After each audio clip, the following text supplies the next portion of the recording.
Olá, alunos, tudo bem com vocês? Bem-vindos a mais uma aula. Hoje nós vamos ver um pouco mais sobre operadores. Porém, os operadores que nós vamos ver hoje são um pouquinho diferentes. Eles nos ajudam a tomar decisões no código. Porém, antes de nós entrarmos nessa parte de operadores, eu preciso explicar um pouco para vocês sobre escopo de código. Vamos lá? Na última aula, nós vimos a estrutura de decisão chamada if. Então, ela nos ajuda a decidir se eu devo executar uma área do código ou outra área do código. Porém, hoje eu quero explicar um pouco mais sobre o bloco de código. Porque eu mostrei para vocês aqui nesse if, por exemplo, que tudo que está aqui dentro das chaves é o que será executado. Então hoje eu quero detalhar um pouco mais isso com vocês. Então, para vocês compreenderem melhor o que eu estou falando, eu vou criar aqui uma nova função. No JavaScript, uma função, nós chamamos também de function. Então, para definir uma função, você precisa escrever function, o nome da função, que no nosso caso vai ser imprimir no console. Tá? Então essa função vai simplesmente imprimir lá no console do navegador. Abre parênteses, fecha parênteses, e aqui ela vai receber alguma coisa aqui. Então aqui ele vai receber um texto. E depois, por último, nós definimos um bloco de código para essa função. Feito isso, nós podemos... Agora a função é uma coisa que nós podemos chamar em outras áreas, em outras regiões do código. Salvar esta função, eu vou colocar aqui dentro, olha, console.log e texto, que é esse mesmo texto que está aqui, é uma variável, tá? Então essa variável texto, ela vai ser, nós vamos imprimir essa variável texto lá no console do navegador. Se eu executar aqui, se eu executasse agora, essa função não faz nada. Então, vamos aqui, dá um F5, ele só está exibindo a linha 2, 4 e 6. Porém, a linha 26, a 28 aqui não está fazendo nada, tá bem? Então ele está imprimindo aqui, ó, a linha 2, 4 e 6. E a linha aqui, essa linha aqui de 26 a 28 não está imprimindo. Como que eu faço, então, para que agora esse console.log que está aqui seja chamado e passe a imprimir aqui no navegador? Como que eu faço? Então, para isso, eu preciso invocar essa função que eu defini. Como que eu faço isso? Eu copio aqui o nome da função, em qualquer lugar aqui no código, pode ser aqui em cima, pode ser aqui embaixo. Só para ficar mais claro, vamos por aqui embaixo. Aqui eu coloco o nome da função, abre e fecha parênteses, ponto e vírgula. Dentro do parênteses eu coloco o valor que vai ser passado aqui para esse texto, tá vendo? Então aqui vamos colocar assim, a função foi executada com sucesso. Isso daqui é apenas uma string. Por não se tratar de um ID de uma tag, ou o nome de uma classe, ou o nome de uma variável, etc. Então eu posso colocar esta informação com espaço, com letra maiúscula, com acentos, não tem problema, porque é só uma mensagem que eu quero exibir.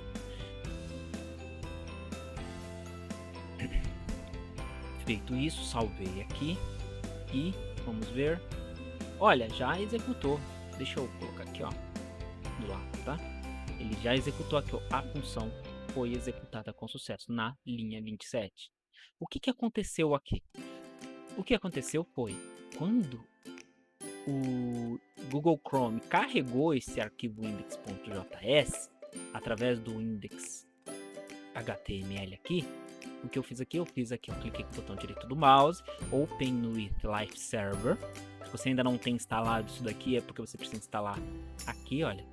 Você vai vir aqui e pesquisar por Live Server. Aí ele vai aparecer aqui o Live Server, você vai clicar em instalar. E aí o Live Server 5.6.1, você vai clicar no botãozinho instalar. E aí pronto, quando você vier aqui no Explorer, ó, para instalar é aqui, ó, no Extension, tá? Então aí depois você vai vir aqui no Explorer, dentro da pasta Public, e você vai vir clicar com o botão direito do mouse em cima do Index, Open with Live Server. E aí ele vai carregar a página para você e vai ficar com esse endereço 127.001.2.5500, aí sim, /public, que é a sua pasta public, /index.html, que é o seu index.html.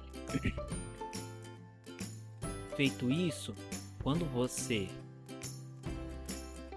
chama o index.html, existe a tag script, e essa tag script ela carrega o index.js, que é esse cara aqui.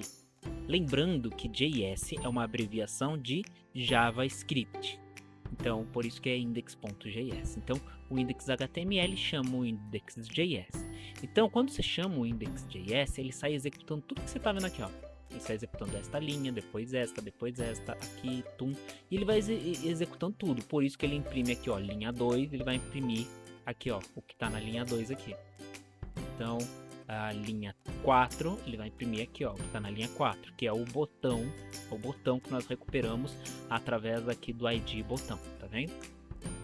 Linha 6, ele vai imprimir o text resultado, text área resultado, que nós recuperamos aqui através do ID text área resultado. E por fim, ele vai executar aqui, olha, o let segundo input, ele vai ler lá no HTML o segundo input, o input operador aqui, e depois ele vai falar assim, olha, eu tenho que adicionar um evento ao botão variável para guardar o botão. Eu tenho que adicionar um evento aqui, um evento de clique, que quando eu clicar aqui no botão, ele vai executar esse código aqui.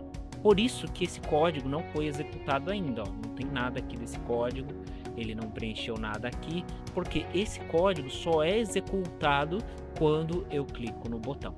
Então, quando eu clico no botão aqui, olha, 1 mais 1, cliquei no botão, ó, ele agora sim ele executou esse trecho do código, tá bem?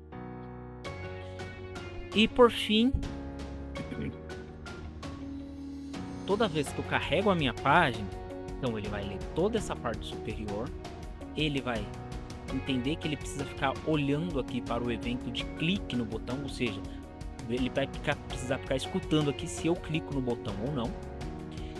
E por último, uma vez que eu não cliquei no botão, ele não executa nada aqui, ele segue a vida.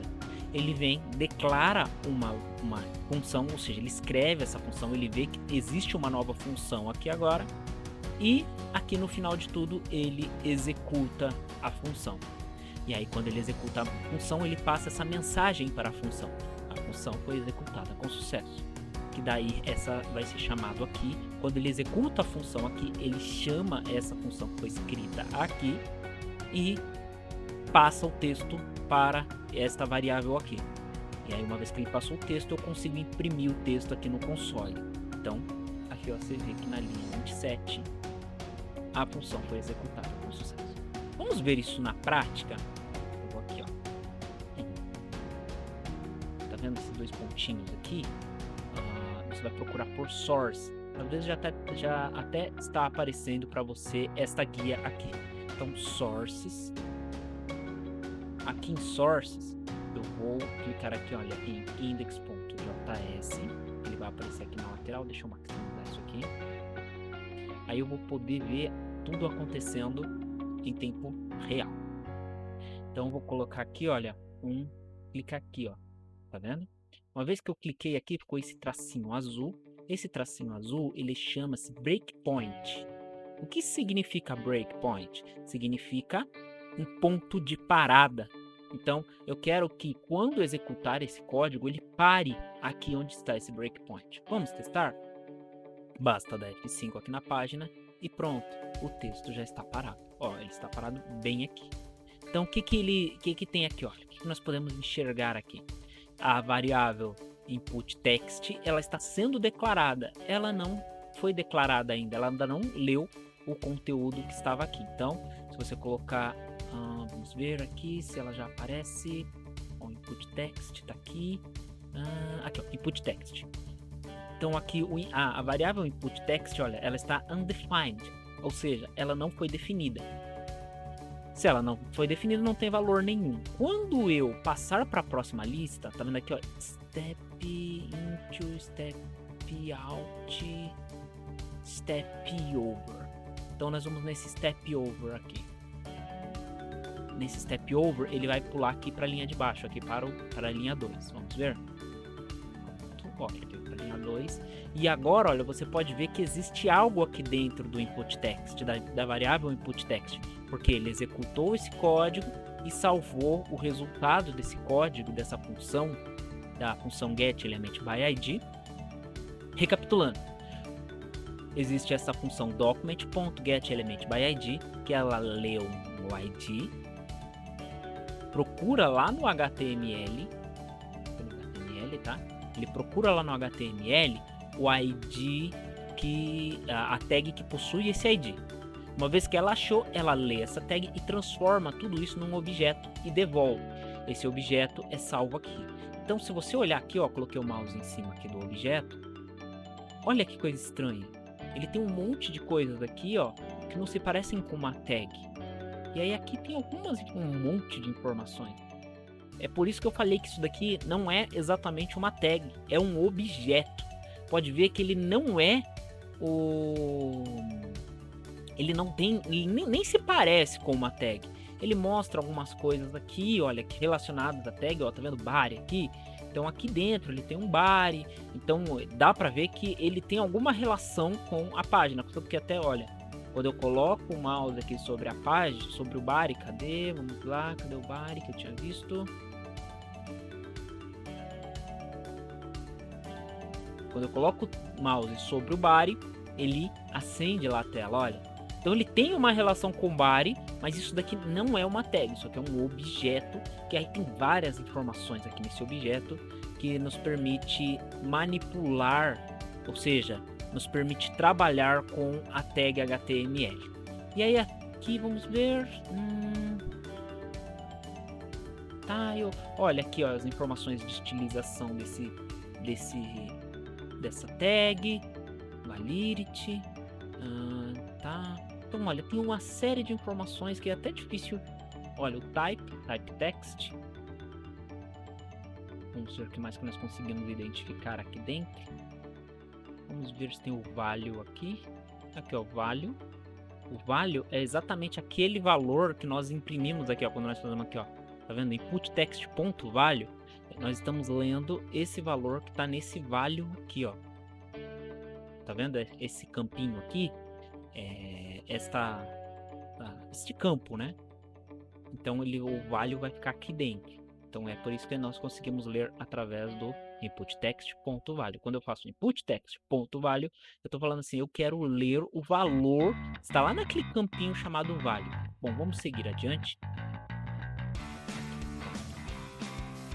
Step over, next. Pronto. Agora, se nós olharmos lá no console, você verá que, ó, foi impresso aqui a tag, agora sim, uma representação da tag, aquela mesma tag que nós escrevemos lá no HTML. Então ele converte todo aquele objeto para uma tag novamente e aí imprime aqui no navegador, ó, na linha 2. Vamos dar sequência.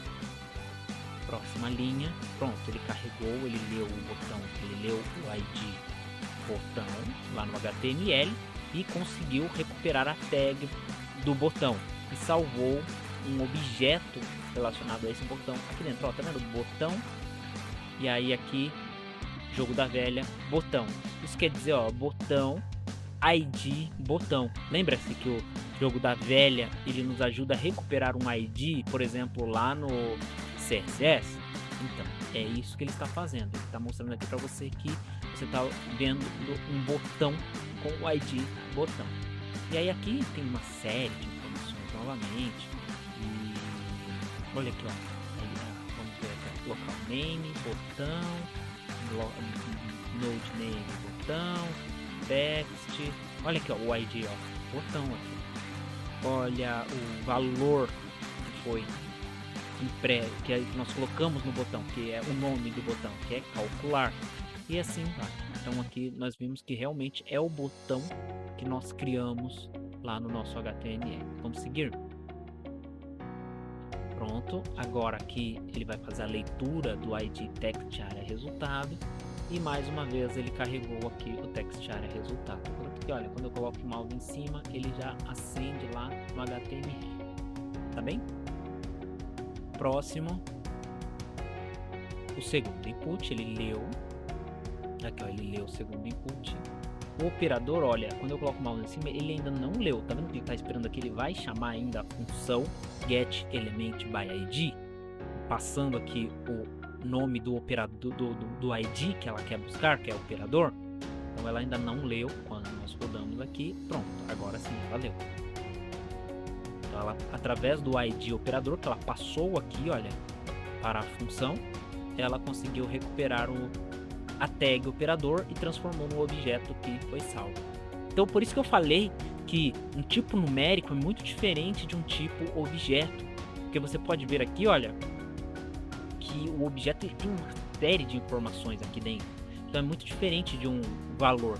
Daqui a pouco eu vou imprimir daqui a pouco eu vou mostrar para vocês como é que fica uma variável do tipo numérica aqui dentro. Vocês vão ver que fica bem diferente. Então, agora aqui, como eu falei, esse daqui é o nosso botão. Ó, então eu passei por aquela parte aqui. Bom, uma vez que nós executamos aqui o step over, então ele adicionou o evento ao botão e agora nós seguimos. Olha, ele já passou pela função aqui, ele veio direto para cá, porque aqui ele já passou direto, mas aqui, ó, já existe a função imprimir console, tá vendo? E agora aqui tá a nossa função que ele ainda não chamou, quer ver? Se eu vier aqui no console, ó, ainda não tem aqui a impressão na linha 27. Agora, quando eu pegar source, quando eu executar aqui, olha, ele vai executar a função. Pronto, chamou a função. Pronto, agora ele executou aqui na linha 27. Vocês viram? Então o código fez exatamente aquilo que eu falei. Ele passa por tudo isso aqui, passa aqui, define que vai ter uma escuta no evento de clicar aqui do botão. E por último ele declara a função, ele escreve essa função, ele fala que existe essa função agora. E por último ele executa essa função. Nós poderíamos fazer diferente também. Nós poderíamos pôr esta função. Deixa eu só seguir aqui, pronto. Visual Studio Code, então vou fazer diferente. Vou recortar, vou colar aqui e vou salvar. E daí agora ele mesmo vai fazer deixa eu aqui, resumir. Pronto, agora vou botar F5 aqui. Agora sim, agora tá no lugar onde eu queria.